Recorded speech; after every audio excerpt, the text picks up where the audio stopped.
ठीक है, तो हम लोग पिछला क्लास जब भी हुआ था, ठीक है, उस समय हम लोगों ने फर्स्ट लेक्चर देखा था यूनिट एंड मेजरमेंट का। ठीक है, तो आज होपफुली सेकेंड लेक्चर है और हम लोगों ने पैरालैक्स मेथड समझा था। ठीक है, तो आज हम लोग समझेंगे कि छोटे डिस्टेंसेस को कैसे मेजर कर सकते हैं, प्लस और भी दूसरे टॉपिक्स हैं जो हम आज करने वाले हैं। ठीक है, so the first topic that I am going to discuss today is how to calculate the size of a small molecule. ठीक है, size of a small molecule. अब जैसे एस्ट्रोनॉमिकल डिस्टेंसेस आप निकालना सीखे थे,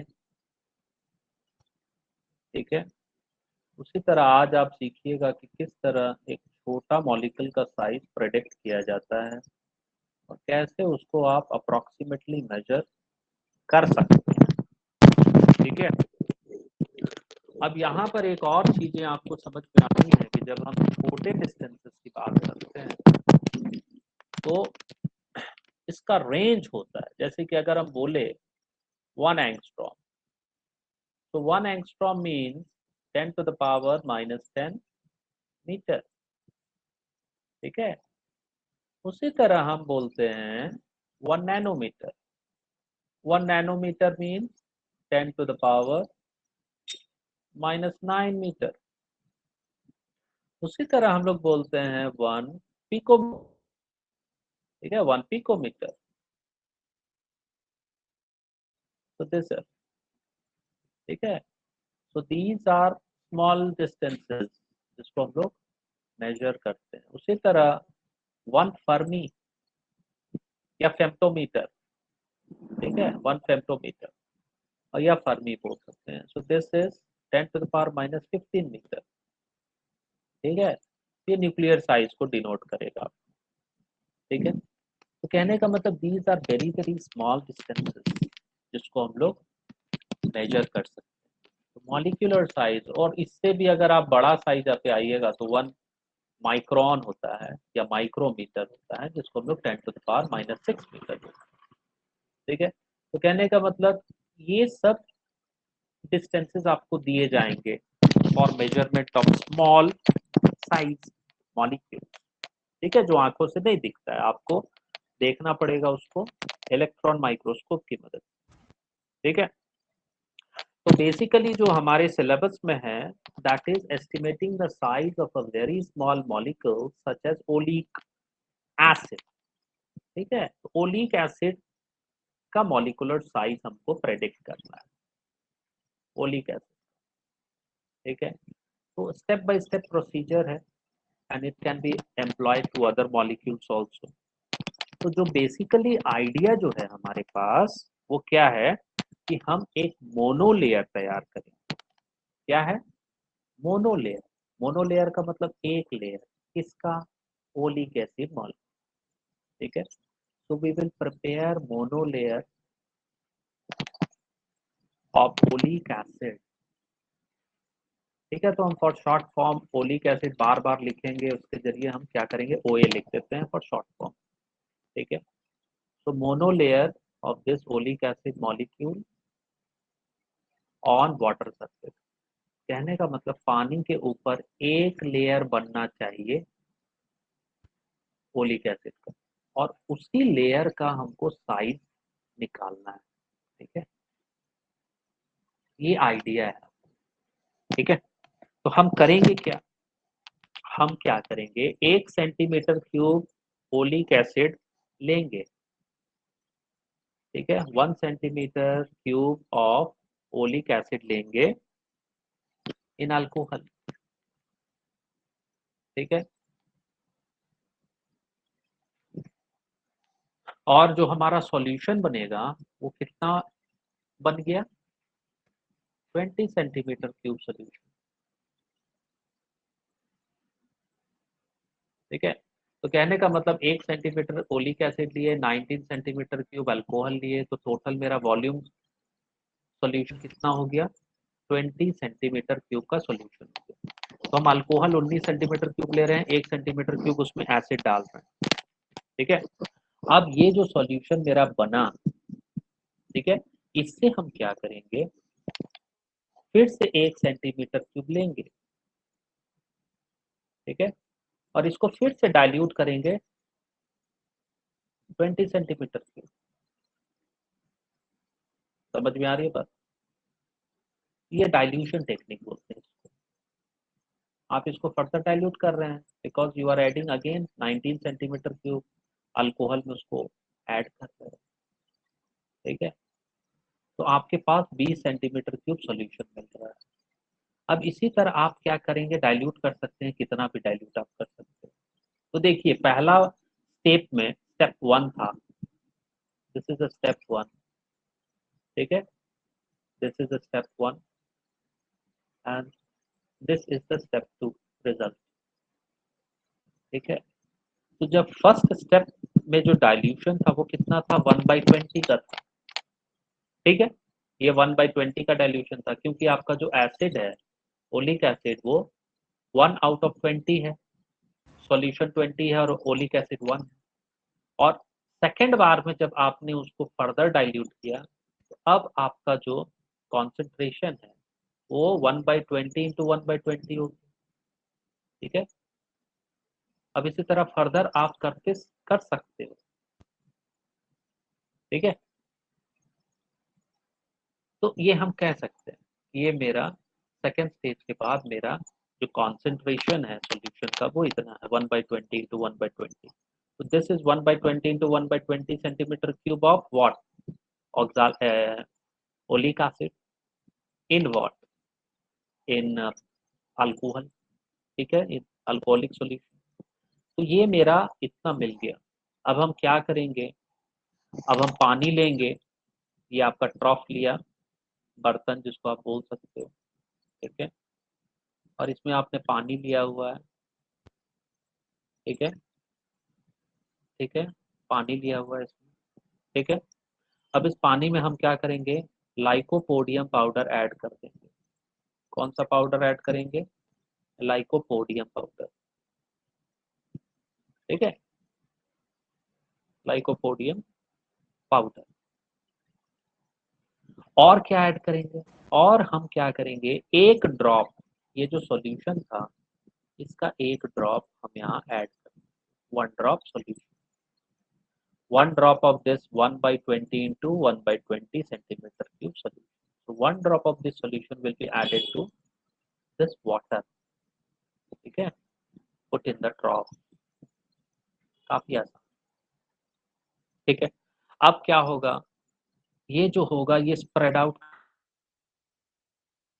एक फिल्म बनेगा आपका यहाँ पे। ठीक है, पानी के ऊपर एक पतला सा फिल्म बनने वाला है। ठीक है, फिल्म बन गया। ठीक है, तो दिस इज द फिल्म।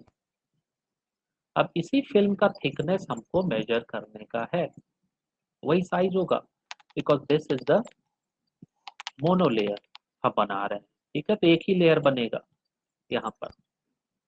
तो अब हमको क्या समझना है कि अगर मानते हैं हमने n ड्रॉप्स डाला है, ठीक है, let's say we have drop n drops of the solution in water. ठीक है, n ड्रॉप्स हमने लिया। ठीक है, और सबका वॉल्यूम अगर मानते हैं 20 सेंटीमीटर क्यूब, तो इसका मतलब मेरा जो वॉल्यूम हो जाएगा n ड्रॉप्स का वो कितना हो जाएगा, volume of n drops of solution कितना हो जाएगा। काफी आसान है समझना इसको। n ड्रॉप लिए हैं और सबका वॉल्यूम v है तो nv हो गया। ठीक है। अब इस nv में अमाउंट जो आपका ओलिक एसिड है उसका कितना, अमाउंट ऑफ ओलिक एसिड कितना होगा यहाँ पे, so this will be equal to nv और आपका कॉन्सेंट्रेशन कितना था 1/20 इंटू 1/20, तो 1/400। ये मेरा अमाउंट ऑफ ओलिक एसिड है जो कि इस सॉल्यूशन में मौजूद होगा यहाँ पर। ठीक है, अब चूंकि ये ओलिक एसिड का सॉल्यूशन सरफेस ऑफ वाटर पे पूरा फैल गया है और वो एक फिल्म बन गया है जिसका थिकनेस लेट से टी है। ठीक है, तो लेट से कि जो फिल्म का थिकनेस है उसको हमने टी दिया, टी से रिप्रेजेंट कर रहे हैं। ठीक है, फिल्म थिकनेस ऑफ ओए। ठीक है, और एरिया जो कवर कर रहा है लेट्स से इट इज कैपिटल ए। ठीक है, इन सेंटीमीटर स्क्वायर। ठीक है, तब मेरा जो थिकनेस जो होगा T, that will be equal to volume बटा एरिया, यही होगा, यही होता है। ठीक है, तो volume of the film upon area of the film will give you the thickness. अब यहाँ पे देखिए वॉल्यूम आपके पास पहले ही पता है NV/400 है, 20 × 20, और एरिया आपने ए लिया हुआ है। ठीक है, ये आपका क्या था, ऊपर सेंटीमीटर क्यूब था, नीचे आपका सेंटीमीटर स्क्वायर है, ये कैंसिल हो जाएगा, तो मेरा जो थिकनेस हो जाएगा it can be calculated as NV/400A। ठीक है, तो this is the thickness of the or the dimension of the monolayer of oleic acid form। ठीक है, तो यहाँ से आप नंबर ऑफ ड्रॉप जो आप यूज कर रहे हो एक्सपेरिमेंट में वो डाल सकते हो, वॉल्यूम एक ड्रॉप का आपने कितना लिया वो ले सकते हो, एरिया आपको पता है, सारा चीज आप निकाल सकते हो और टी कैलकुलेट कर सकते हो। ठीक है, तो ये जब हम लोग कैलकुलेट करते हैं तो we find this is nearly of the order of 10⁻⁻9 metre के आसपास का थिकनेस अचीव होता है। तो this is a very small size, 1 nanometre order का। ठीक है, तो ये एक तकनीक है जिसके मदद से हम लोग छोटा मॉलिक्यूल का जो है साइज हम कैलकुलेट कर सकते हैं। Formula is very simple, thickness T is equal to NV/400A। ठीक है, और डाइल्यूशन का भी टेक्निक काफी सिंपल है। आप 1 सेंटीमीटर क्यूब ओलिक एसिड ले रहे हैं, उसको 19 सेंटीमीटर क्यूब अल्कोहल में डाल रहे हैं, तो आपका जो डाइल्यूशन हो गया 1/20 हो गया। फर्दर इस 20 सेंटीमीटर के सोल्यूशन से आप 1 सेंटीमीटर क्यूब ले रहे हैं। ठीक है, और फिर उसको आप डाइल्यूट कर रहे हैं 19 सेंटीमीटर क्यूब अल्कोहल में, तो आपका स्टेज 2 में जो आपका डाइल्यूशन हो जाएगा वो 1/20 इंटू 1/20 हो जाएगा एंड सो ऑन। फिर अगर इससे अगर आप लेते हो 1 सेंटीमीटर क्यूब और फिर 19 सेंटीमीटर क्यूब अल्कोहल लेते हो तो 1/20 इंटू 1/20 इंटू 1/20 हो जाएगा, और इसी तरीके से आप डाइल्यूशन करें। ठीक है, ये है एक तरीका कि आप कैलकुलेट कर सकते हैं छोटा मॉलिक्यूल का साइज, जैसे पिकोमीटर, नैनोमीटर, एंगस्ट्रॉम, फेम्टो। ठीक है, माइक्रोमीटर। अब इसी तरह कंपैरिजन में आपसे पूछा जाएगा बड़ा, तो बड़ा ऑलरेडी हम आपको बता चुके थे, बट हमने आपको पिछली बार नहीं बताया कि जो बड़े डिस्टेंसेस होते हैं उनको हम कैसे मेजर करते हैं और what they are supposedly denoted as। So one term is astronomical unit or AU। AU means it is the distance of sun from the earth। ठीक है, तो वन एस्ट्रोनॉमिकल यूनिट जो है सूरज का धरती से कितना दूरी है, इट इज रफली 1.5 into 10⁻11 metre, and more appropriately as 1.496 into 10⁻11 metre. ये एस्ट्रोनॉमिकल डिस्टेंस है, मतलब सन से अर्थ का डिस्टेंस। ठीक है, ये डिस्टेंस सूरज से धरती की दूरी कितनी है तो ये 1 एस्ट्रोनॉमिकल यूनिट कहलाती है और ये रफली 1.5 इंटू 10⁸ किलोमीटर के आसपास है। तो आप जो भी इस्तेमाल कर सकते हैं कैलकुलेशन में, जो भी आपको याद रह जाए। ठीक है, किलोमीटर में, मीटर तो मीटर, आपको देखना पड़ेगा आंसर किसमें खोज रहा है वो लोग। तो दिस इज एस्ट्रोनॉमिकल डिस्टेंस। उसी तरह एक ग्रह से दूसरे ग्रह की दूरी हम लोग लाइट ईयर में मापते हैं। तो this is the light year, LY। ठीक है, तो लाइट ईयर का डिस्टेंस होता है, लाइट ईयर है तो ईयर टाइम का यूनिट होता है। तो आप ये मत समझिए कि ये टाइम का यूनिट है, this is a unit of distance. so this is 9.46 into 10⁻15 metre. ठीक है, ये सब आपको ध्यान रखना पड़ेगा। ये डिस्टेंस मेजर कर रहा है लाइट ईयर, कहने का मतलब अर्थ गैलेक्सी के सेंटर से कितना लाइट ईयर अवे है, 50,000 लाइट ईयर इस टाइप। तो कहने का मतलब है कि लाइट ईयर से आप समझते क्या है। तो लाइट ईयर है क्या, लाइट एक साल में जितना डिस्टेंस ट्रैवल करेगा उसको हम लोग लाइट ईयर बोलते हैं। ठीक है, तो this is the distance light travels in 1 year. ठीक है, डिस्टेंस लाइट ट्रैवल्स इन 1 ईयर, काफी आसान है। अब आप इसको कैलकुलेट भी कर सकते हैं। ठीक है, 1 ईयर। अब आपको कॉन्सेप्ट पता है, distance is equal to velocity into time होता है, b इंटू टी। वेलोसिटी आपको लाइट का पता है, 3 इंटू 10⁸ मीटर पर सेकेंड। ठीक है, 8 मीटर पर सेकेंड। और एक साल में कितना सेकेंड होता है वो भी आप निकाल सकते हैं।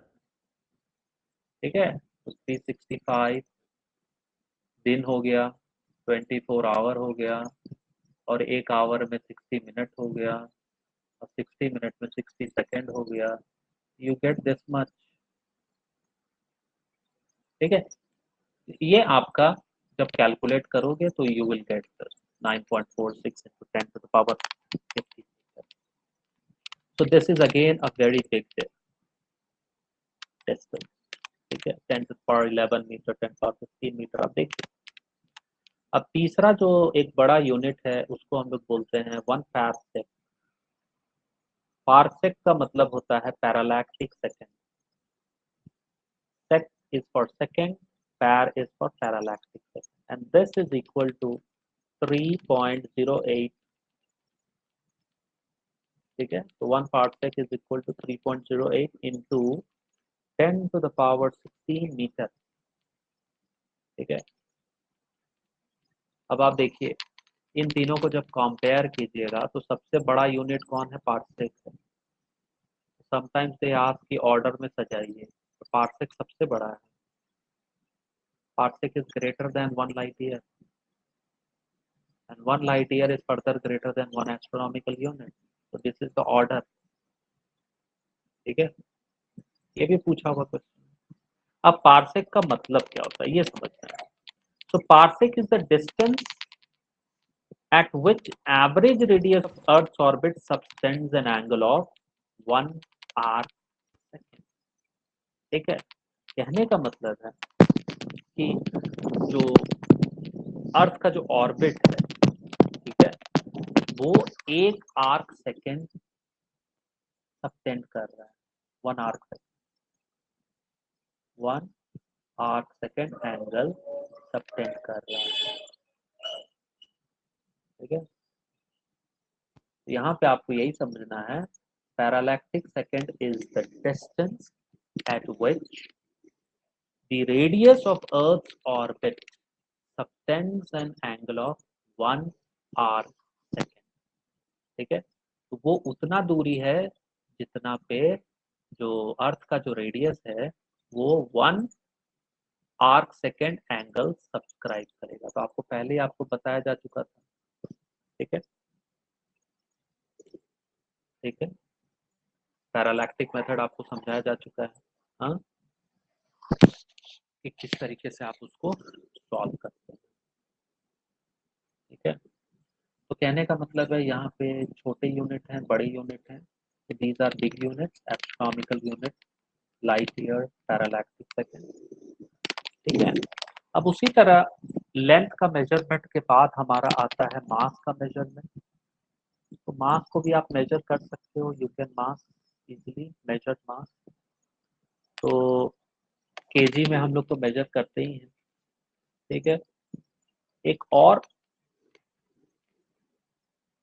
जो मेजरमेंट है that is called atomic mass unit और unified atomic mass which is you.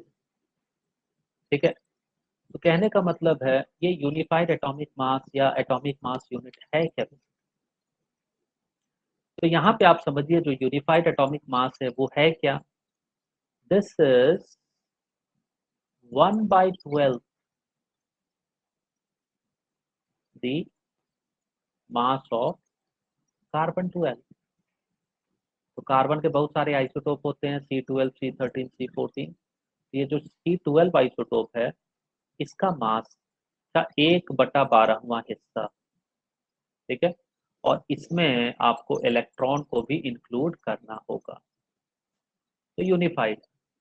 अब आप समझिए ये आपका न्यूक्लियस होता है, न्यूक्लियस के अंदर में न्यूट्रॉन और प्रोटॉन होते हैं। ठीक है। न्यूट्रॉन और प्रोटॉन, और जो इलेक्ट्रॉन होते हैं वो ऑर्बिट में होते हैं, ये आपको पता है। ठीक है। तो हमको ये इलेक्ट्रॉन को भी इंक्लूड करना है। ठीक है। तो यूनिफाइड एटॉमिक मास। लेकिन ये जो एटॉमिक मास यूनिट होता है इसमें इलेक्ट्रॉन इंक्लूडेड नहीं होता है, ये सिर्फ प्रोटॉन और न्यूट्रॉन इंक्लूड करता है। यूनिफाइड एटॉमिक मास जो है ये तीनों इंक्लूड करेगा, न्यूट्रॉन, प्रोटॉन, इलेक्ट्रॉन। अब इलेक्ट्रॉन का मास आपको पता है काफी कम होता है। ठीक है। इलेक्ट्रॉन का मास आप जानते होंगे कि इलेक्ट्रॉनिक मास जो होता है दैट इज रफली 9.11 इंटू 10⁻31 kg होता है, which is very very less. लेकिन फिर भी हमको उसको अकाउंट में तो लाना पड़ेगा ना। तो जब हम उसको अकाउंट में लाते हैं तो हम उसको यूनिफाइड एटॉमिक मास बोलते हैं। ठीक है। मतलब तीनों को हमको लेना पड़ेगा। ठीक है। ये एक कॉन्सेप्ट है जो आपको यहाँ पे याद रखना है। अब आपसे ये भी पूछा जा सकता है कि मास को आप कौन से इंस्ट्रूमेंट से मेजर करेंगे। ठीक है। तो आप बनिया की दुकान पे आप जाके देख सकते हो, ग्रोसरी शॉप, वहां आपको बैलेंस मिलता है, फिजिकल बैलेंस। ठीक है।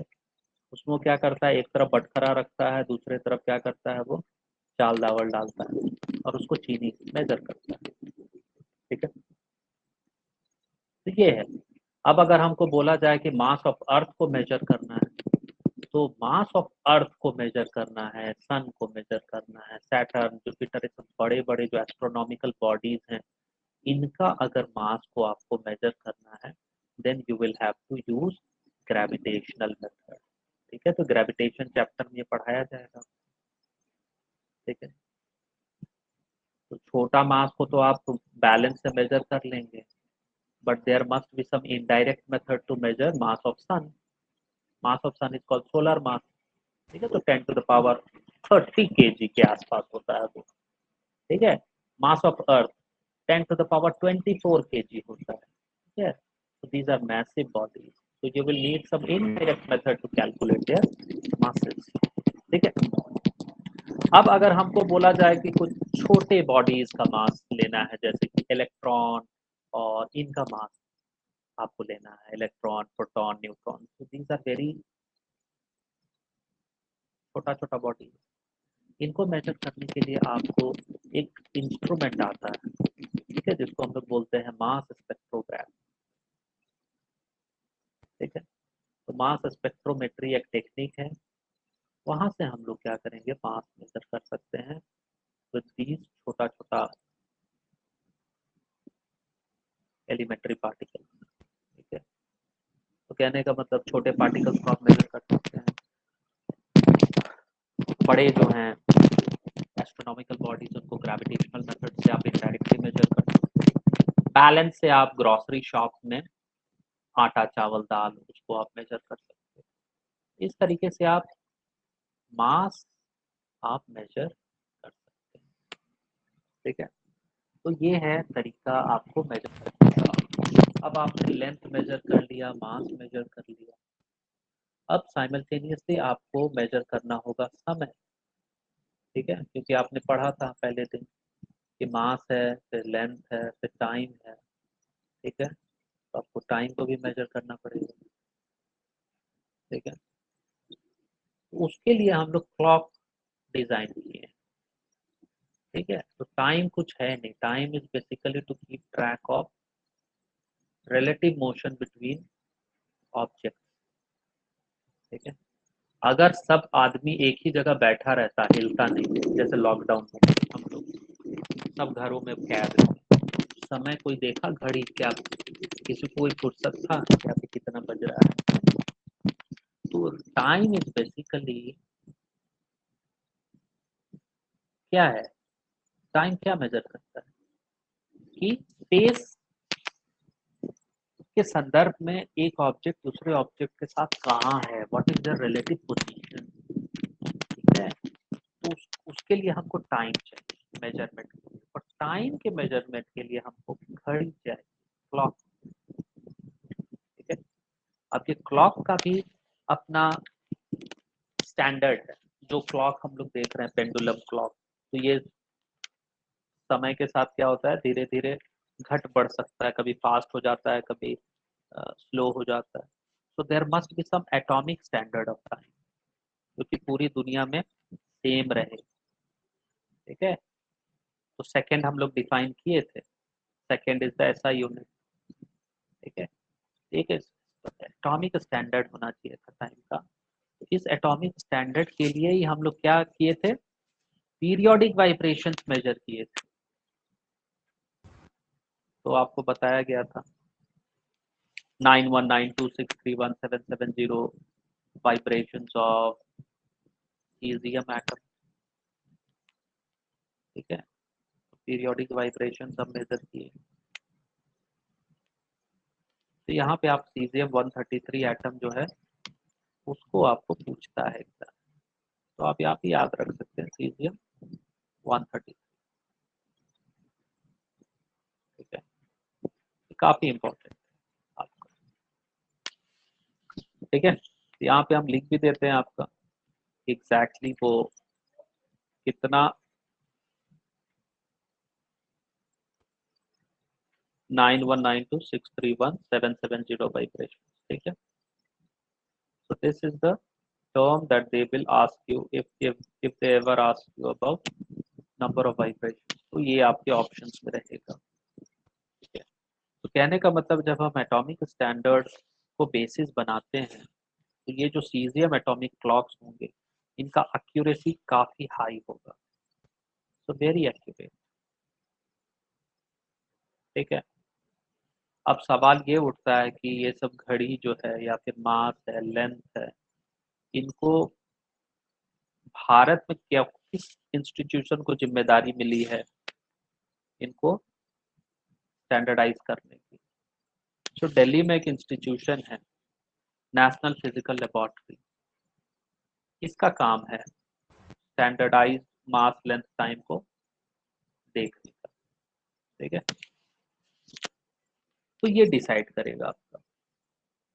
तो कहने का मतलब है हम चाहे कितना भी मेजरमेंट कर लें, बट अनसर्टेनिटी होनी जरूरी है। मतलब हम 100% करेक्ट नहीं हो सकते, चाहे हम कितना भी करेक्ट मेजरमेंट करने का प्रयास करें। तो there will always be some uncertainty, so there will be an uncertainty हम लिख सकते हैं बगैर कोई शक। so there will be an uncertainty। अगर हम कह रहे हैं कि मेरी हाइट 180 सेंटीमीटर है, so it is not 180 centimetre, it could be 180 से थोड़ा सा ज्यादा भी हो सकता है, 180 से थोड़ा सा कम भी हो सकता है। ठीक है, वो जो कम ज्यादा होगा, प्लस माइनस जो होगा, x plus minus let's say y, ये जो प्लस माइनस y है यही अनसर्टेनिटी। ठीक है, तो हमने आपको बोला height, is 180 centimeter plus minus something. Let's say this is the error in the measurement. घट सकता है, बढ़ सकता है, तो अनसर्टेनिटी होगा ही होगा मेजरमेंट। अब चाहे कितना भी प्रिसाइज इंस्ट्रूमेंट ले लीजिए, मेजरमेंट में एरर होने की संभावनाएं होती ही है। ठीक है, so the next term is error. Error का सिंपल हिंदी होता है गलती का। ठीक है, बट फिजिकल मीनिंग कुछ और होगा।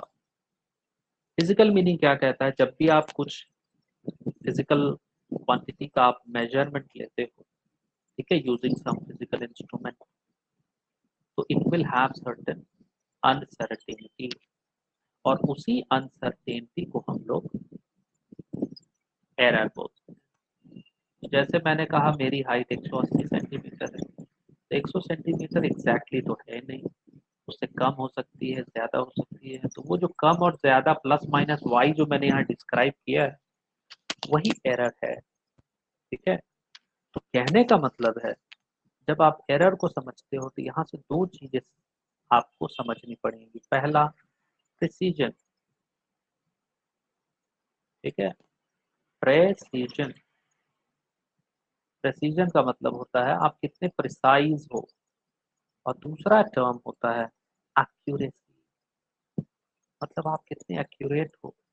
अब दोनों इंग्लिश लैंग्वेज अगर आप समझिएगा तो दोनों का मतलब सेम है। ठीक है, आप डिक्शनरी खोल के देखिए, दोनों का मतलब सेम आपको बताएगा, लोग हिंदी में लिखेगा। ठीक है, प्रिसीजन, एक्यूरेसी सेम। ठीक है, but physically they have different meaning. जब हम एक्यूरेसी की बात करते हैं, इसका मतलब क्या है, it is a measure of how close the measured value, how close, ठीक है, how close the measured value is to the true value। कहने का मतलब कि आप इंस्ट्रूमेंट से मेजर कर रहे हैं, तो वो ट्रू वैल्यू के कितने करीब है, उसको हम बोलेंगे एक्यूरेसी। ठीक है, समझ में आ रही है बात यहाँ। ट्रू वैल्यू आपने बोला, मान लेते हैं 180 सेंटीमीटर। ठीक है, हम यही एग्जांपल दे रहे हैं, 180 centimetre is the true value. ठीक है, अब कितना क्लोज है आपका, आप मेजर किए 179.87 सेंटीमीटर, इतना आप मेजर किए। ठीक है, आप सेकेंड रीडिंग लिए, वो बताया 180.02।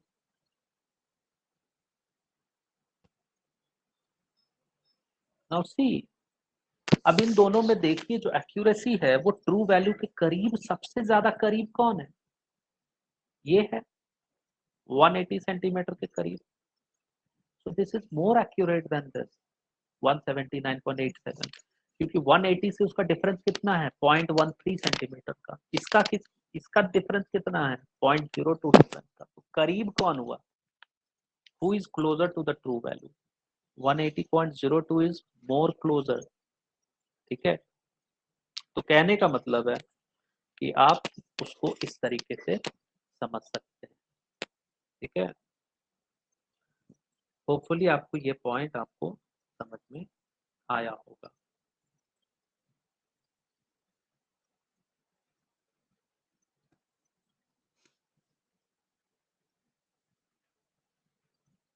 ठीक है, अब दूसरा जो टर्म हमारा आता है वो होता है प्रिसाइज, से बना हुआ शब्द है ये प्रिसीजन। प्रिसीजन का मतलब है कि जो क्वांटिटी हम मेजर कर रहे हैं, ठीक है, वो आपस में एक दूसरे के कितने क्लोज हैं, what is the closeness. So this means the closeness, या रेजोल्यूशन आप बोल सकते हो। ठीक है, क्लोजनेस ऑफ टू और मोर मेजरमेंट आप ले रहे हो, मान लिया, टू ईच अदर।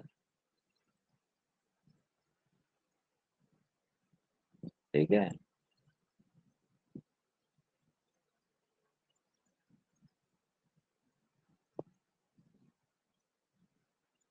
कहने का मतलब जब आप मेजरमेंट ले रहे हैं, ठीक है, तो अगर आप सही ढंग से मेजर ले रहे हो तो वो दोनों वैल्यू क्लोज आने चाहिए, ठीक है। तो अगर क्लोज है वैल्यू, तो उसको हम लोग बोलेंगे प्रिसाइज, ठीक है। मान लेते हैं आप हाइट को मेजर कर रहे हैं, तो आपको नॉर्मली लेबोरेटरी स्केल में क्या बोला जाएगा कि 5 बार इंस्ट्रूमेंट से आप मेजर कीजिए, आपको यही बोला जाएगा स्कूल में। 5 बार इसलिए बोलते हैं ताकि एरर जो है उसको हम एवरेज आउट कर दें, ठीक है, कम हो जाएगा उससे। तो जब आप मेजर करेंगे और आप 180 के करीब आ रहे हैं, मान लीजिए मैंने 5 बार मेजर करने बोला एक स्टूडेंट ए को और एक स्टूडेंट बी को, ठीक है। अब 5 बार मेजरमेंट लेने बोले हैं हाइट का, तो ये जो पहला वाला स्टूडेंट ले रहा है 180.02 ले रहा है, फिर दूसरे बार उसने लिया तो 180.03 मार्क किया, तीसरे बार उसने मेजर किया तो 179 पॉइंट, ठीक है, 99 मेजर किया, ठीक है, फिर 179.97 मेजर किया, ठीक है, उसके बाद 180.01 मेजर किया। अब आप यहाँ पे देखो ये जो वैल्यूज आपस में है कितने close, so these values are precise। मतलब जब दो मेजरमेंट्स आप कंपेयर कीजिए तो वो देखिए कि कितने उनका डिफरेंस बहुत कम है, तो दीज आर प्रिसाइज वैल्यूज, ठीक है। अब दूसरा स्टूडेंट मान लेते हैं वो मेजर कर रहा है, तो पहला बार मेजर किया 180.04, दूसरा मेजर किया तो 179.97, ठीक है, तीसरा मेजर किया तो 179.91, ठीक है, फिर मेजर किया तो 179.99, ठीक है, फिर मेजर किया तो 180.05।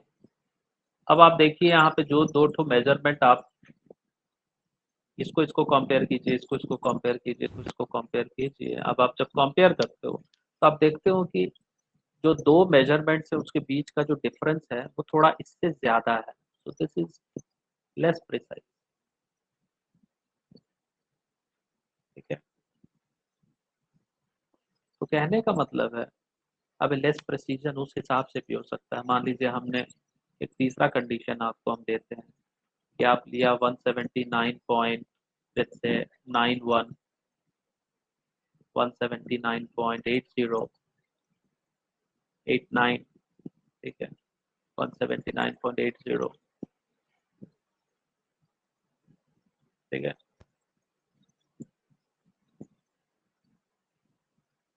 179.88, 179.85, ठीक है। हम इस तरीके से किया, तो ये जो डेटा है this is also precise data. आप देखिए प्रिसाइज डेटा है क्योंकि ये आपस में काफी क्लोज हैं मेजरमेंट। एक्यूरेसी अलग चीज होता है, एक्यूरेसी होता है कि ट्रू वैल्यू के करीब कितना है वो, ठीक है, समझ में आ रही है बात। तो ट्रू वैल्यू के कितना करीब है उसको हम लोग एक्यूरेसी बोलते हैं, और आपस में वो कितने करीब है मेजरमेंट उसको हम लोग प्रिसाइज बोलते हैं। तो हम यहाँ से एक सेंटेंस लिख सकते हैं कि जो प्रेसिजन है it is independent of accuracy. Precision जो होगा it is independent of accuracy, ठीक है, अलग है ये कॉन्सेप्ट, इंडिपेंडेंट ऑफ एक्यूरेसी, ठीक है। जैसे कि ये वाला जो डेटा है दिस इज वेरी प्रिसाइज, ये जो डेटा है ये बहुत प्रिसाइज है बट इट इज इनएक्यूरेट। ये इनएक्यूरेट डेटा है क्योंकि ये 180 से काफी दूर है, ट्रू वैल्यू से काफी दूर है, तो this is inaccurate data but this is very precise data. क्योंकि आपस में देखिए तो काफी क्लोजनेस है मेजरमेंट का, इसलिए प्रेसिजन जो है और एक्यूरेसी जो है वो एक दोनों से एक दूसरे से अलग अलग, ठीक है। So this is important to understand. आपको मेजर प्रिसीजन अलग चीज है, एक्यूरेसी अलग चीज है।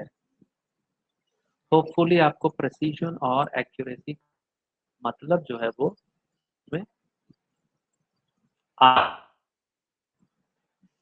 ठीक है। इसी चीज को हम लोग चलते हैं एरर्स की बात करते हैं, ठीक है। तो फर्स्ट जो एरर्स आपके मेजरमेंट में आ सकता है उसको हम लोग बोलेंगे सिस्टमेटिक एरर्स।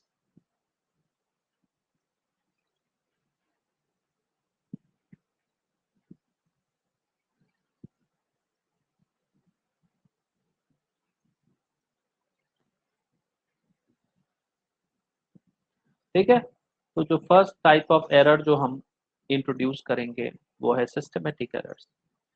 तो सिस्टमेटिक एरर्स जो होगा वो वन डायरेक्शनल एरर है, ठीक है। या तो वो घटेगा, पॉजिटिव होगा, या बढ़ेगा, ठीक है। समझ में आ रही है बात? तो कहने का मतलब जब हम बोल रहे हैं कि वन डायरेक्शनल एरर है, या तो वो घट रहा है या बढ़ रहा है, ठीक है, ट्रू वैल्यू के रेस्पेक्ट, तो ये किसके कारण आ सकता है? आपका इंस्ट्रूमेंट स्टैंडर्डाइज ना हो, तो इंस्ट्रूमेंट गड़बड़ है, स्टैंडर्डाइज आप उसको सही स्टैंडर्डाइज नहीं किया, तो उसके कारण आ सकता है। उसके बाद आपका जो प्रोसीजर है मेजरमेंट का वो आपको आता नहीं है सही ढंग से, योर प्रोसीजर इज फॉल्टी, तो उसके कारण ये सिस्टमेटिक एरर आ सकता है। उसके बाद आपका पर्सनल एरर हो सकता है, ठीक है। पर्सनल एरर मतलब बायस्ड एरर उसको बोलते हैं हम लोग, पर्सनल बायस, ठीक है। मतलब सही ढंग से आप एक्सपेरिमेंट नहीं कर रहे हैं, उछल कूद कर रहे हैं, उसके कारण प्रिकॉशन नहीं ले रहे हैं, तो उसके कारण क्या हो रहा है, एरर आ सकता है, पैरालैक्स एरर हो सकता है, ठीक है। तो कहने का मतलब है कि वन डायरेक्शनल एरर जो है आपके सिस्टमेटिक एरर, वो इन कारणों से इंट्रोड्यूस हो सकते हैं, ठीक है। तो अगर आपको बोला जाए कि इनको एलिमिनेट कैसे करना है, तो एलिमिनेट करने का तरीका तो आप जान ही रहे हो, अपना प्रोसीजर ठीक कीजिए, पर्सनल एरर को हटाइए, पैरालैक्स एरर हटाइए, पर्सनल बायस को करेक्ट कीजिए, थोड़ा सीरियस होकर एक्सपेरिमेंट कीजिए, इंस्ट्रूमेंट को स्टैंडर्डाइज कीजिए। तो जो भी पॉइंट्स यहाँ लिखे गए हैं उसको आपको सही ढंग से फॉलो करना, तब जाके आपका सिस्टमेटिक एरर जो है वो रिड्यूस हो सकता है, एलिमिनेट हो सकता है। उसी तरह जो सेकंड होता है वो रैंडम एरर्स बोलते हैं इसको, ठीक है। रैंडम एरर, रैंडम एरर का मतलब क्या है? रैंडम नाम से ही पता चल रहा है, कभी इधर कभी उधर, ठीक है। तो these are not one direction, ठीक है। तो दीज आर इरेग्युलर, ठीक है। तो कभी पॉजिटिव होगा, कभी नेगेटिव होगा, इस टाइप से होगा। तो कहने का मतलब है आपके एक्सपेरिमेंट्स में रैंडम फ्लक्चुएशंस हो रहे हैं, ठीक है। उसके कारण ये एरर क्रीप इन करेंगे, ठीक है। जैसे एक सिंपल है, टेम्परेचर घट रहा है, बढ़ रहा है, तो रैंडम फ्लक्चुएशन है। आपका आपका वोल्टेज, पावर का जो वोल्टेज सप्लाई है वो घट रहा है, बढ़ रहा है, वाइब्रेशंस हो रहे हैं, ठीक है। और फिर पर्सनल एरर्स ऑब्वियसली जो आप केयरलेसनेस के कारण इंट्रोड्यूस करते हो एक्सपेरिमेंटल सेटअप, तो that will always be there, ठीक है। तो इसके कारण कभी आपका जो मेजरमेंट है वो घट जाएगा, कभी बढ़ जाएगा, ठीक है। अब इसको हटाने के लिए हम लोग को क्या करना चाहिए? हमको मल्टीपल रीडिंग्स लेते हैं, इसीलिए रैंडम एरर को हटाने के लिए लेबोरेटरी में हम लोगों को बोला जाता है पांच पांच रीडिंग कम से कम। So this multiple reading approach will solve the random error problem, ठीक है। आप 5 बार लीजिएगा, उसका एवरेज आउट कर दीजिए, तो you will have a better measurement. ठीक है, तो ये दो तरह के एरर हैं आपके, सिस्टमेटिक एरर्स और रैंडम एरर। उसके बाद आपका आता है लीस्ट काउंट एरर। ठीक है, लीस्ट काउंट एरर, तो नाम से ही पता चल रहा है लीस्ट काउंट मतलब सबसे छोटा मेजरमेंट क्या कर सकता है वो instrument. What is the least possible measurement possible by the instrument, the least count क्या है, what is the smallest value that can be measured by the instrument, सबसे छोटा वैल्यू क्या वो मेजर कर सकता है, उसी को हम लोग लीस्ट काउंट बोलते हैं। और अगर वो मेजरमेंट में वहां एरर दिखेगा तो उसको हम लोग लीस्ट काउंट एरर बोलते हैं। मतलब this is basically associated with the resolution of the instrument. Resolution, resolution का मतलब होता है closeness of the two measured values, resolution और क्लोजनेस। ठीक है, क्लोजनेस ऑफ मेजर्ड वैल्यूज। ठीक है, तो रेजोल्यूशन में जो एरर बताए उसको हम लोग लीस्ट काउंट एरर बोलेंगे। ठीक है, और लीस्ट काउंट का मतलब स्मॉलेस्ट मेजरमेंट पॉसिबल। जैसे कि यहाँ पे बहुत सारे इंस्ट्रूमेंट होते हैं, जैसे वर्नियर कैलिपर्स होता है आपका। ठीक है, आपको प्रैक्टिकल फिजिक्स में इस बार नीट ने एक क्वेश्चन पूछा था, तो नॉर्मली वो लोग जो हैं आपके, आप अपना सीबीएसई आईसीएसई का फिजिक्स का प्रैक्टिकल बुक खोलिएगा तो वहाँ आपको बताएगा। ये जो लीस्ट काउंट है वर्नियर कैलिपर का, दिस इज 0.01 सेंटीमीटर होता है। ठीक है, उसी तरह आपको सिलेबस में स्फीयरोमीटर भी है। ठीक है, इससे भी पूछा जा सकता है। तो दिस इसका आपका लीस्ट काउंट जो स्मॉलेस्ट मेजर कर सकते हैं 0.001 सेंटीमीटर। ठीक है, तो कहने का मतलब ये जो लीस्ट काउंट एरर्स हैं बेसिकली ये हैं क्या, सब टाइप ऑफ रैंडम एरर, तो हम लोग इसको रैंडम एरर में रख सकते हैं, बट यहाँ मैंने इसको अलग कर दिया ताकि आपको समझ, we can put this in random error type. ठीक है, लेकिन ये दोनों के साथ हो सकता है। ठीक है, सिस्टमेटिक के भी साथ हो सकता है, रैंडम के भी साथ, इसीलिए इसको हम लोग अलग रखेंगे। ठीक है, तो कहने का मतलब है अगर आपको इंस्ट्रूमेंट सही ढंग से इस्तेमाल करना आना चाहिए, उसका स्टैंडर्डाइजेशन सही से होना चाहिए, प्रेसिजन अच्छा होना चाहिए। ठीक है, तो जब ये सब सारी चीजें रहेंगी तभी आप लीस्ट काउंट एरर को रिड्यूस कर सकते हैं, अदरवाइज रिड्यूस करना बहुत मुश्किल होगा। ठीक है, अब हम लोग नेक्स्ट चलते हैं। तो ये थ्योरेटिकल पर्सपेक्टिव है, यहाँ से बहुत ज़्यादा क्वेश्चन आपसे पूछेगा नहीं, ये सबसे न्यूमेरिकल पूछा जाता है प्रैक्टिकल फिजिक्स से, ये चीज़ हमेशा याद रखिए। ठीक है, तो अभी हम लोग एरर्स के बारे में समझें। ठीक है, कि एरर्स होता क्या है। ठीक है, तो सबसे पहला जो टर्म आएगा वो है एब्सोल्यूट एरर। ठीक है, उसके बाद आएगा आपका रिलेटिव एरर। ठीक है, एब्सोल्यूट एरर, ये सब चीजें आपको समझनी जरूरी है क्योंकि आपको जिंदगी भर काम आएगी। ठीक है, रिलेटिव एरर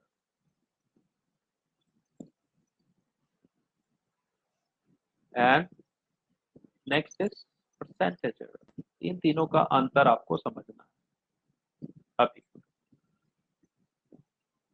अब एक एक करके आप इसको हम लोग समझेंगे कि आखिर तीनों में अंतर क्या है और ये तीनों हैं क्या। ठीक है, तो मान लिया आपने कोई एक्सपेरिमेंट कर रहे हो आप, और आपको मेजरमेंट करने बोला, सो लेट्स से आपने जो वैल्यूज मेजर की है वो A1 है, A2 है, ठीक है। तो इस टाइप से आप वैल्यूज मेजर कर रहे हैं, A3, A4, ठीक है। लेट्स से you measured till AN values, you made AN measurement. अब आपको क्या करना है, सेकेंड स्टेज क्या है, मेजरमेंट आपने ले लिया, बस का उसका मीन निकालिए। तो आप स्टैटिस्टिक्स में थोड़ा सा पढ़े होंगे कि हमको करना कुछ नहीं होता है, हम क्या करेंगे, सबको ऐड कर देंगे, ठीक है। और जो जितना नंबर ऑफ ऑब्जर्वेशंस है उससे हम डिवाइड कर देंगे। so this will give you the mean, so this is arithmetic mean, ठीक है। so we can write a mean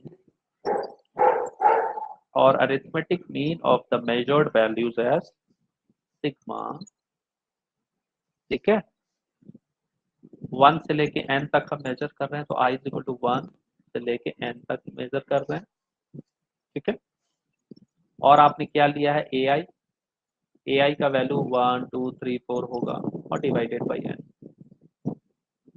तो इसी चीज को हम लोग यहाँ इस फॉर्म में लिख सकते हैं, ठीक है।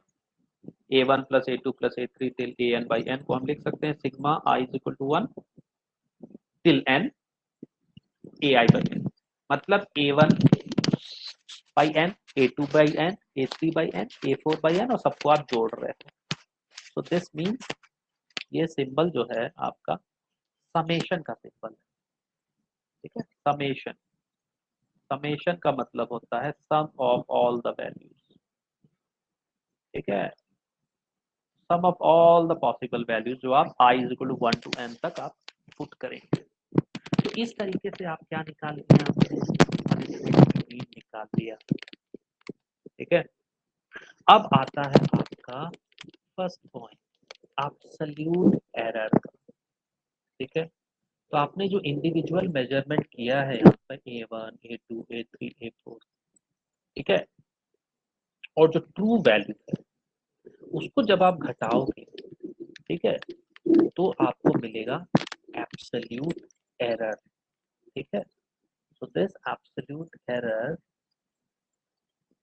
is denoted by absolute error is denoted by delta A mod, ठीक है।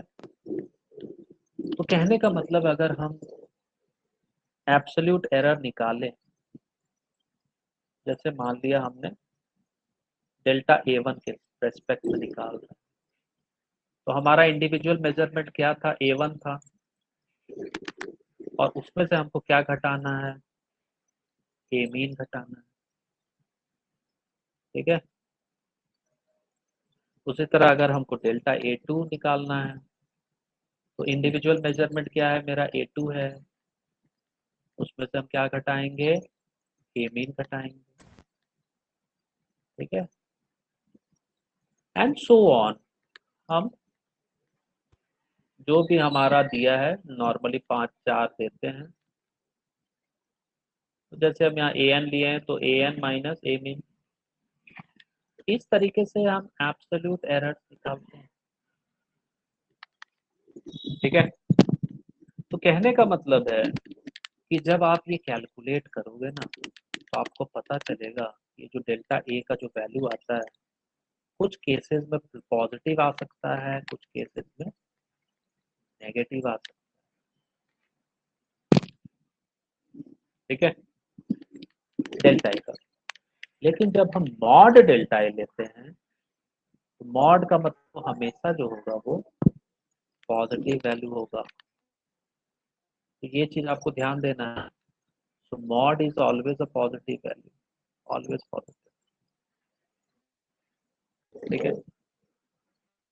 तो इस तरीके से आप एब्सोल्यूट एरर निकाल सकते हैं। उसके बाद हम क्या करेंगे, इसका सारे एब्सोल्यूट हम मीन निकाल, मीन, तो मीन का मतलब तो वही होता है कि आप सबको जोड़िए,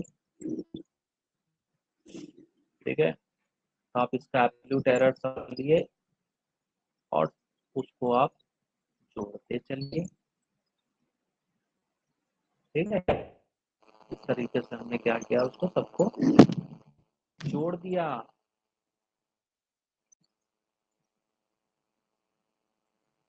ठीक है, और डिवाइड बाय n कर दिया। So this will give you the will give me।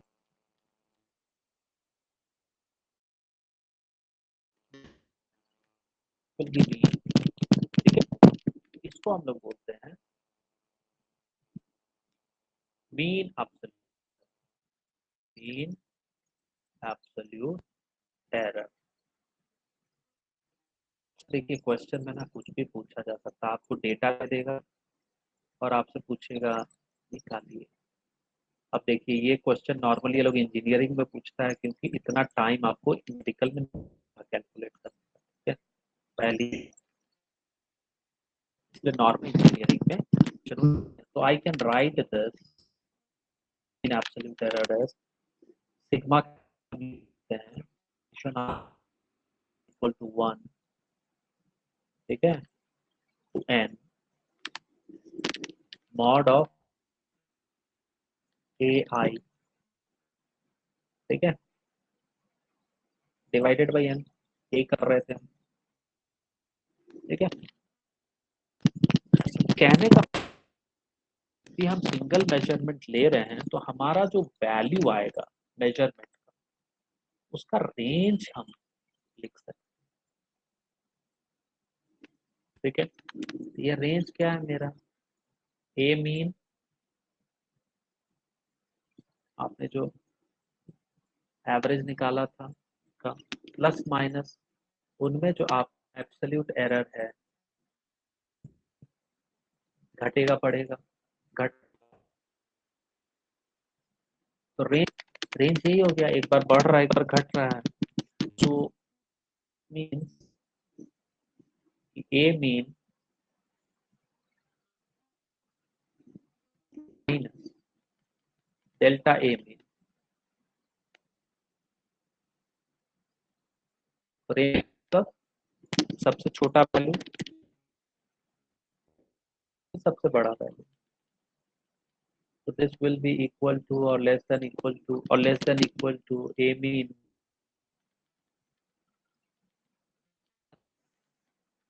absolute error।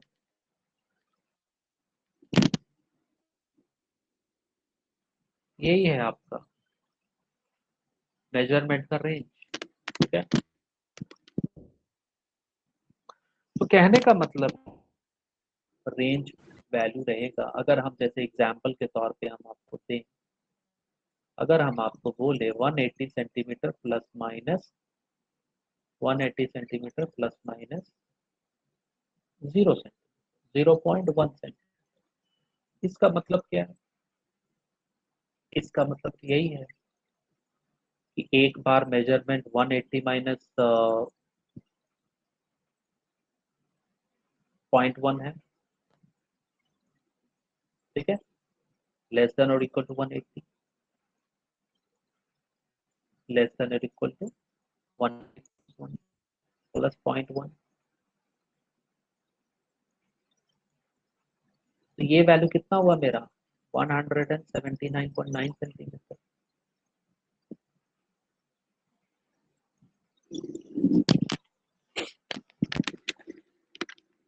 ठीक है,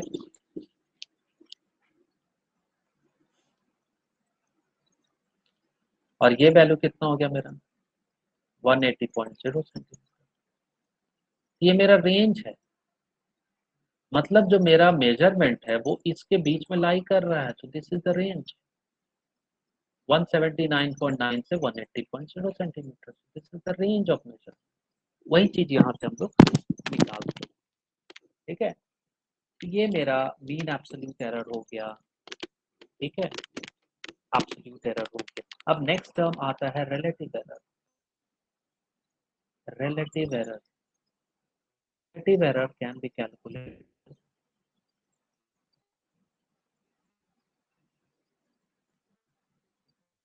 तो रिलेटिव एरर क्या लिखेंगे, is defined as mean absolute error divided by mean of the value. A delta A mean divided by mean. So this will give relative error. Okay. So it is the ratio of the mean absolute error to the mean value of the quantity. Relative error निकालना. अब आता है next term आता है percentage error. ठीक है. तो percentage error के लिए आपको करना नहीं है. आपको क्या करना है, इसको रिलेटिव एरर को 100 से मल्टीप्लाई करते हैं. बिकॉज परसेंटेज कैलकुलेटेड इन 100, तो हम इसको क्या करेंगे, इसको निकालेंगे delta A mean by A mean into 100. ठीक है. तो रिलेटिव एरर को 100 से आप मल्टीप्लाई कर दीजिए. So that will give you the percentage error. ठीक है. ये है आपका परसेंटेज एरर. तो देखिए, अगर आपको कोई डेटा देगा तो सब सॉल्व करना पड़ेगा, फिर आप निकाल सकते हैं, अदरवाइज पॉसिबल नहीं है. जैसे सिंपल अगर हम आपको डेटा देते हैं, ठीक है, कोई भी डेटा हम आपको दे सकते हैं. जैसे सिंपल वे में अगर हम आपको डेटा देते हैं, लेट्स से 2.63, 2.56, 2.42, ठीक है, 2.71, 2.82. ठीक. तो लेट्स से हम टाइम मेजर कर रहे हैं. ठीक है. Second second second. ये आपको डेटा दिया हुआ है, मतलब A1, A2, A3, A4, A5 आपको दिया हुआ है. ठीक है. तो आप इसका ए मीन निकाल लीजिए. ठीक है. तो ये A1 है, ये A2 है, ठीक है, ये A3 है. ठीक है. तो इस तरीके से आपको डेटा दिया रहेगा. A4 है, A5 है. अब इसका आपको ए मीन निकालना है, ए मीन निकालना है. तो सबको आप जोड़िए और निकाल लीजिए, डिवाइड बाई 5 कर दीजिए. ठीक है. तो इसको सबका मीन निकालिएगा तो कितना हो जाएगा मेरा, सबको जोड़ के आप जोड़िए. यहाँ पे 3, 6, 9, 11, 12, 2 हो गया, 1, 7, 5, 12, 16, 16 और 15, 31 के 1, 3, 6, 8, 10, 13, 13.12 आ रहा है जोड़ने पे. तो मेरा मीन कितना हो जाएगा, 13.12/5 सेकेंड. यही होगा. अब 13.12 का मतलब होता है 2.624 सेकेंड.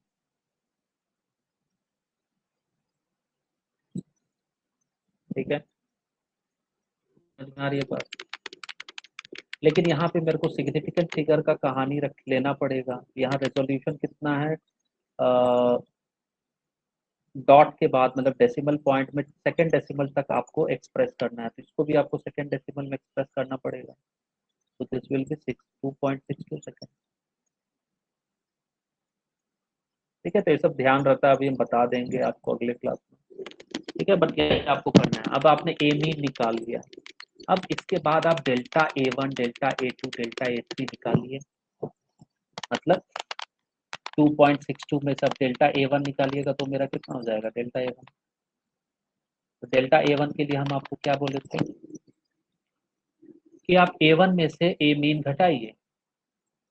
ठीक है. तो A1 में से ए मीन घटाना है आपको. ठीक है. ये मेरा A1 कितना है, 2.63 है, और मेरा ए मीन कितना है 2.62 है, तो माइनस 2.62, ये मेरा कितना हुआ प्लस 0.01, ये वैल्यू मेरा पॉजिटिव है। ठीक है, अब उसी तरह डेल्टा A2 निकालिएगा, तो A2 आपका देखिएगा कम आएगा, क्योंकि आप देखिए वो कितना है 2.56 है, तो 2.56 में अब अगर आप 2.62 घटाइएगा तो कितना हो गया,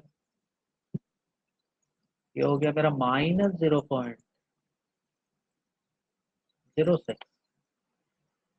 ठीक है, तो आप यहाँ पे देखिए डिफरेंस आ गया आपको।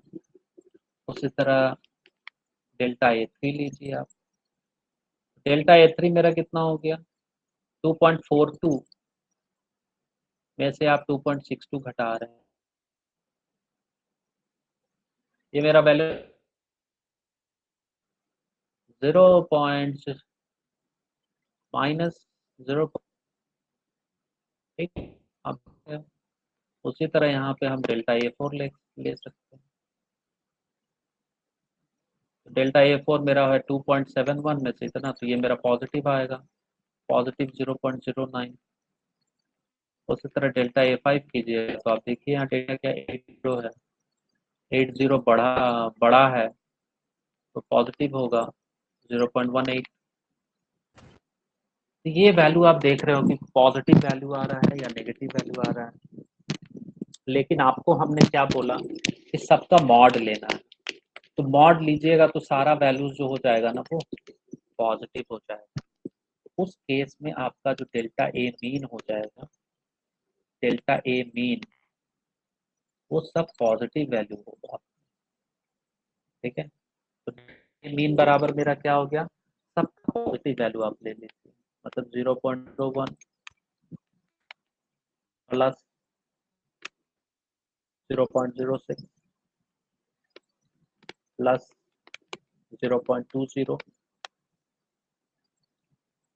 प्लस 0.09, ठीक है, प्लस 0.018। ठीक है, कहने का मतलब है कि मॉड ले रहे हैं तो सारा पॉजिटिव वैल्यू लेना है, और उसके बाद आपको पहले पता है डिवाइड बाई नंबर करना है, तो ये जोड़ देख लीजिए कितना आ रहा है 7, 27, 36, 54, तो 0.54 आ रहा है, तो दिस कम्स है 0.54/5। इसका मतलब ये मेरा हो गया वैल्यू, जो डेल्टा ए मीन हो गया वो 0.11 सेकेंड।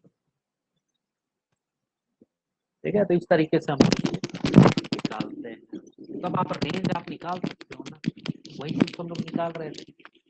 हाँ, ए मीन प्लस माइनस ए मीन मेरा कितना है रेंज, अब हम रेंज निकाल सकते हैं यहाँ पे, तो रेंज मेरा क्या आ गया 2.62 में से आप घटा रहे हैं 0.11, और 2.62 में आप जोड़ रहे हैं प्लस 0.11, तो you will get the range. ये जब कीजिएगा आप, तो आपका रेंज क्या आ गया 2.51 सेकेंड से आपका रेंज आ रहा है 2.73 सेकेंड तक। This is the range of your experiment, मतलब मेजरमेंट, एक्सपेरिमेंटल मेजरमेंट। ठीक है, अब यहाँ से आपको पूछ रहा है रिलेटिव एरर, तो रिलेटिव एरर का आपके पास R E, let's say R E is equal to relative error, तो रिलेटिव एरर हो गया आपका कितना delta A mean which is 0.11 divided by A mean which is 2.62, ये मेरा रिलेटिव एरर हो गया। ठीक है, समझ में आई बात, ये है। अब आपसे अगर परसेंटेज एरर पूछा जाए, तो परसेंट एरर कितना हो गया मेरा, तो अगेन यहाँ पे आपको थोड़ा सा ध्यान रखना पड़ेगा कि आप क्या ले रहे हैं क्या नहीं ले रहे हैं, बट इसको जब आप मेजर कीजिएगा तो आप इसको लिख सकते हैं 0.11 बाई 2.62 इंटू 100, इससे आप परसेंटेज एरर आप निकाल सकते हैं। ठीक है, इस तरीके से आपको गिवन डेटा से आप आसानी से निकाल सकते हो। ठीक है, बट यहाँ पे भी कुछ चीजें, तो सिंपल डेटा हमने दिया है, हमने कुछ आपको स्पेसिफिकेशन नहीं बताया कि क्या है क्या नहीं है। अब जैसे मान लिया हम ये अगर आपको कहते कि this data is for measurement of period of oscillation of simple pendulum, ठीक है, अगर हम ये बोलते और अगर मेरा मीन एब्सोल्यूट एरर जो आ रहा है 0.11 सेकेंड आ रहा है, तो इसका कहने का मतलब है कि उसको हम 0.1 सेकेंड लेंगे।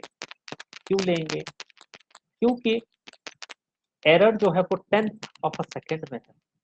ठीक है, तो 100 में एरर बताने का कोई मतलब नहीं निकलता है। ठीक है, तो वो कंडीशनल है ये टाइप के ए को। तो हमारा वो क्या हो जाएगा एक्चुअली में 0.1 डिवाइडेड बाई 2.6 इंटू 100 हो जाएगा एक्चुअल जो करेक्टेड एरर जो निकलेगा। बट चूंकि यहाँ हमने उस तरह का स्पेसिफिकेशन नहीं दिया है, तो हम बोल सकते हैं कि percent error is 0.11 by 2.6 to 200%। मतलब बेसिक इस तरह का अगर डेटा दिया जाएगा तो आपको अप्रोच ऐसे ही करना। अब आप देखिए यहाँ इतना करने में मेरे को टाइम कितना लग रहा है। तो this question is not asked in medical entrance, this is asked in, लेकिन फिर भी आपको निकालते हैं एब्सोल्यूट एरर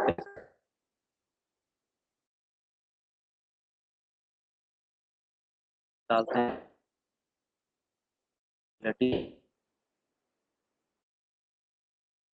का मतलब इसको हम लोग कैसे यूज करेंगे